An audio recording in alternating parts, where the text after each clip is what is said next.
The auction yard smelled of dust, sweat, and cruelty. The kind of place where men came not to trade goods but to bury their conscience beneath coin and laughter. And that was where Caleb Hart first heard the words spoken like a joke by the pigs. Get an Apache slave for free, a drunken merchant shouting it as if it were clever, as if a human life were no heavier than mud on a boot. And the crowd laughed because laughter was cheaper than courage. Caleb stood apart, his weathered hat low, hands scarred from years on the frontier, a man who had seen war, loss, and the slow rot of the West soul. But even he felt something twist inside his chest when he saw her. She was chained to a post behind the pigs, barely visible, her hair hanging in filthy ropes, skin hidden under layers of dust and dried blood, her face bruised, eyes downcast, not broken, but guarded, sharp in a way that spoke of survival. She was Apache, they said, captured after a raid,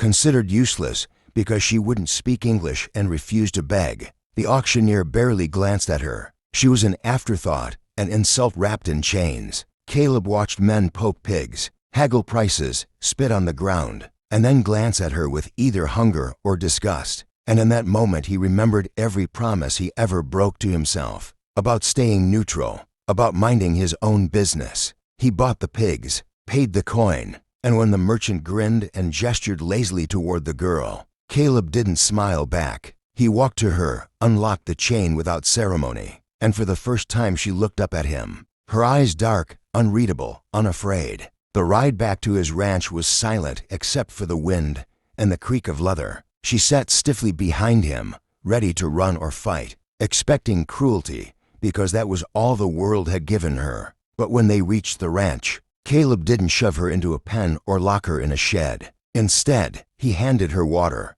clean water. She drank like someone who hadn't trusted kindness in a very long time. That night, as the moon rose over the plains, Caleb made a choice that would change both their lives. He filled a basin with warm water, laid out clean cloth, and motioned gently. She didn't understand his words, but she understood his intent. The first touch made her flinch. The second made her tense. The third made her still. Dirt washed away. Blood stains faded. Tangled hair loosened under careful hands. And slowly, astonishingly, a face emerged, strong cheekbones, scars that told stories, eyes that held fire and grief and something unbroken. Caleb realized the world hadn't given her ugliness. It had only hidden her beauty under cruelty. When he stepped back, she stared at her reflection in the water, breathing shallow, as if afraid it would vanish. That was the moment she understood. This man was different. And that was the moment Caleb understood too that he hadn't rescued a slave.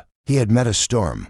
The ranch changed after that night, not because the land was different, but because the silence between them began to speak. Her name, he learned later, was Ayanna, which meant eternal bloom, a cruel irony for a woman the world had tried to erase. She didn't trust easily. Trust had to be earned inch by inch, but she watched Caleb closely, noting how he spoke to animals gently, how he never raised his voice, how he gave her space without abandoning her. She worked when she chose to, helped without being asked, her movements efficient, purposeful, carrying the dignity of her people even after everything that had been taken. The town noticed. Whispers followed Caleb when he rode in for supplies, some mocking, some threatening. Men joked that he'd tamed her. Others warned him that an Apache woman would slit his throat in his sleep. Caleb ignored them all. He knew fear when he saw it, and the town was afraid not of her, but of what she represented, proof that their cruelty was a choice, not a necessity. Trouble came,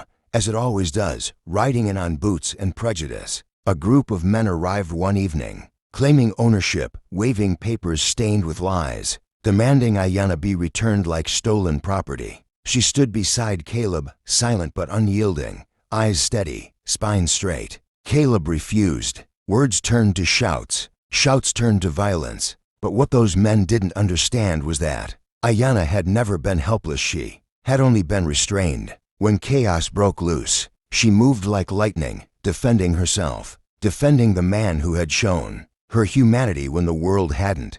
The fight ended with blood on the dirt and the men retreating in shame and fear. Afterward, as the sun set red across the plains, Ayanna finally spoke, not in English, but in her own tongue, a voice steady, proud.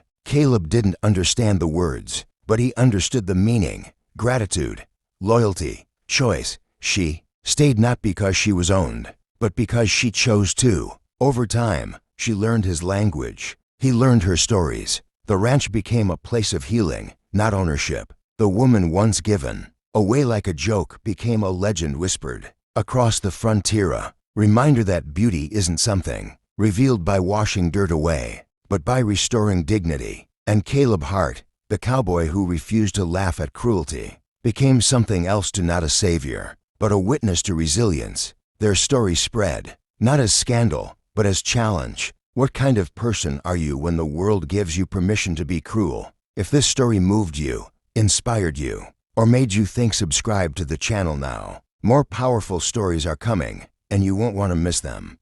Subscribe to my channel.